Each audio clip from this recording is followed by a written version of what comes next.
নমস্কার, সুমনাজ রান্নাঘরে একটা নতুন স্বাদের রেসিপিতে আপনাদের স্বাগতম। ইঁচড় চিংড়ি, ইঁচড় আলু কেটে নেবে, তারপর গরম জলে ইঁচড় আলু নুন হলুদ দিয়ে ভালো করে ভাপিয়ে নেবে। তারপর প্রথমে চিংড়ি মাছে নুন হলুদ দিয়ে মেখে নেবে, একটা মশলা তৈরি করে নেবে, আদা রসুন টমেটো কাঁচা লঙ্কা দিয়ে একটা মশলা তৈরি করে নেবে।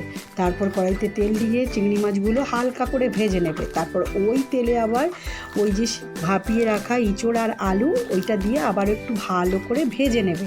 তারপর আবারও কড়াইতে তেল দিয়ে ফোড়নে গোটা গরম মশলা তেজপাতা দিয়ে ফোড়ন ভাজা হলে পেঁয়াজ কুচি পরিমাণ মতো লবণ আর ওই যে বেটে রাখা মশলাটা দিয়ে হলুদ গুঁড়ো লঙ্কা গুঁড়ো জিরে গুঁড়ো ধনে গুঁড়ো দিয়ে ভালো করে মশলা অল্প অল্প জল দিয়ে মশলা কষিয়ে এঁচোড় আর আলু দিয়ে দেবে, দিয়ে আবারও ভালো করে কষিয়ে তারপর জল দিয়ে দেবে।